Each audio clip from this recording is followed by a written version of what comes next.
If you do this, the focus of hatred may shift to those responsible for unleashing biological warfare, leaving corporations free to experiment with human evolution.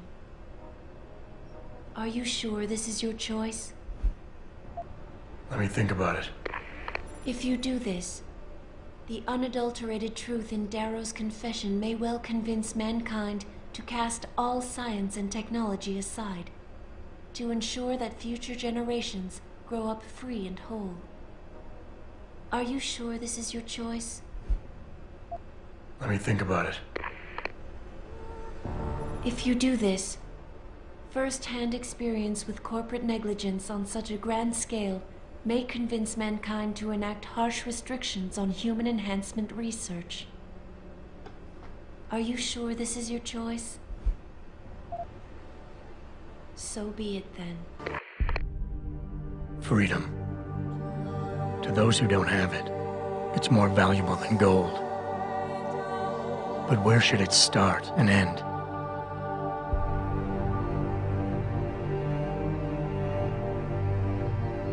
We humans often think we have the right to expand, absorb, convert, or possess anything we need to reach our dreams.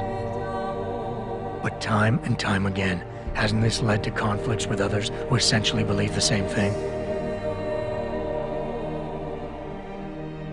Looking back on the challenges I faced, at the way I often resolve them, I realize morality can become our saving grace. Most of the time, didn't I try to keep my values in mind, knowing how my actions would affect others? More often than not, I resisted the urge to abuse power and resources simply to reach my goals more swiftly. I managed to hang on to my humanity, but the temptation to ignore it was always there. It's that temptation that so worries Taggart. He's not afraid of freedom. He's afraid of the chaos that erupts when individuals have nothing but morality to constrain them. He wants us to regulate enhancement technologies because he fears all that power without limits, without guide rails to keep us from abusing it. Absolute freedom is no better than chaos. Society needs laws and regulations to protect it. So if the men and women behind Taggart need to work in the shadows, pulling strings to enable us to head in a safe direction, will supporting them be all that bad? If they're as wise as Taggart says, how bad will their leadership be?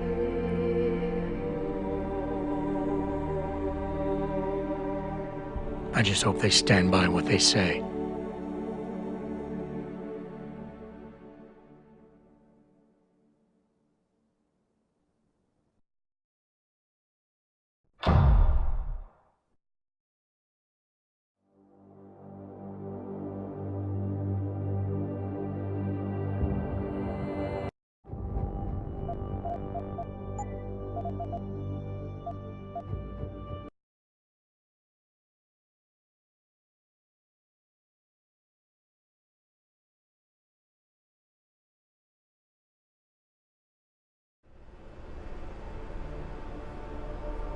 If you do this, the unadulterated truth in Darrow's confession may well convince mankind to cast all science and technology aside, to ensure that future generations grow up free and whole.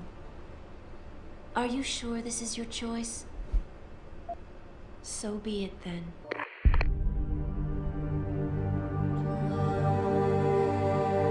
Albert Einstein said, "Technological progress is like an axe in the hands of a pathological criminal." It took me a while, but I finally see his point. How often have we chased the dream of progress only to see it perverted? More often than not, haven't the machines we built to improve life shattered the lives of millions?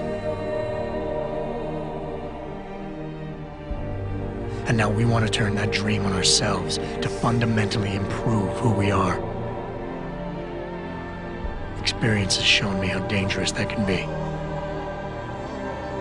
How many times in the call of duty did I almost fall into the trap of taking shortcuts, abusing my abilities or the resources at hand? I resisted.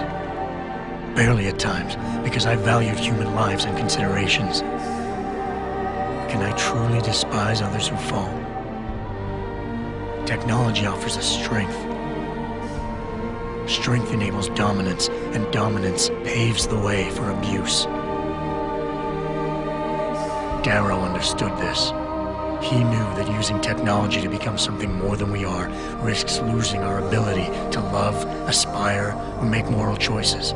The very things that make us human.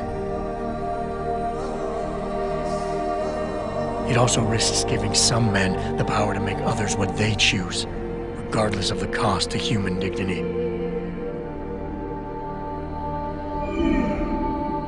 The suffering Darrow inflicted is not the end of the world. It is merely the seed for change. And change never comes without pain.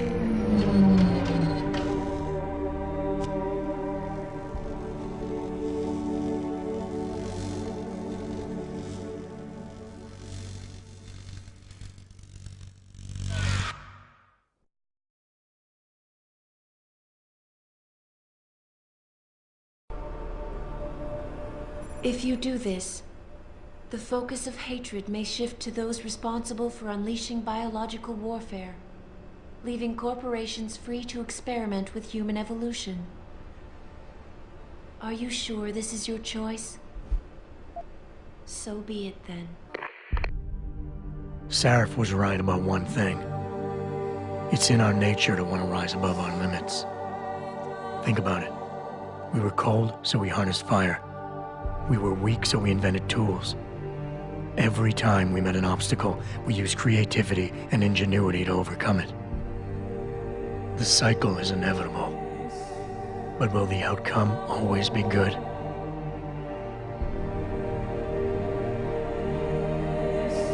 I guess that will depend on how we approach it. These past few months, I was challenged many times. But more often than not, didn't I try to keep morality in mind, knowing that my actions didn't have to harm others? Time and time again, didn't I resist the urge to abuse power and resources simply to achieve my goals more swiftly? In the past, we've had to compensate for weaknesses, finding quick solutions that only benefit a few.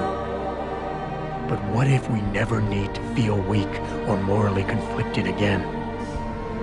What if the path Sarif wants us to take enables us to hold on to higher values with more stability?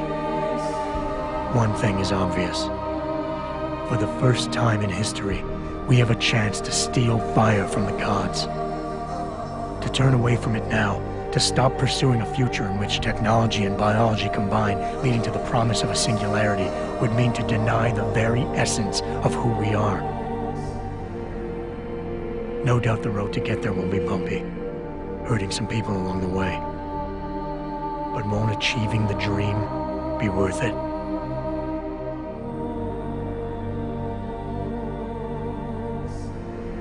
We can become the gods we've always been striving to be. We might as well get good at it.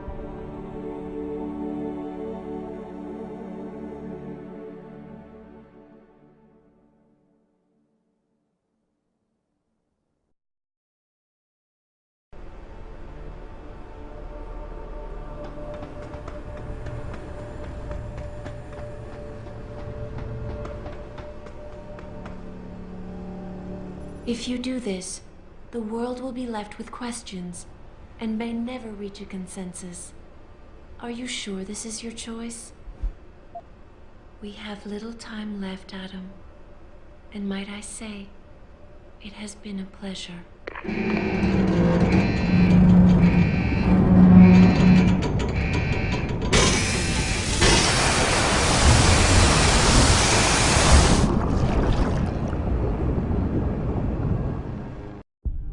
Do I trust mankind to save itself? That's what Eliza was asking. The truth is, I don't know. After everything I've seen, all the fighting and the chaos around me, I only know what I want to believe. Somehow, human decency will triumph. These past few months, I've faced many life-threatening situations. I could have given up many times, but my need to know the truth, to uncover the secrets that others were hiding, and to survive forced me to keep on going. Most of the time, I tried to keep my values in mind, knowing my actions did not have to harm others. I held on to my humanity, resisting the urge to abuse power or resources in order to meet my goals. And in the end, I got the job done.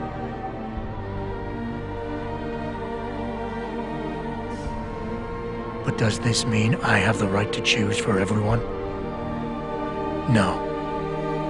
Because it isn't up to me. It isn't up to Darrow, Sarif, or Taggart either. Ordinary men and women will have to decide together what course mankind should take. The kind of people who time and time again have picked and chosen the future in highly practical ways, slowing change when it's negative, speeding it up when it's good. Can they do it again? I don't know.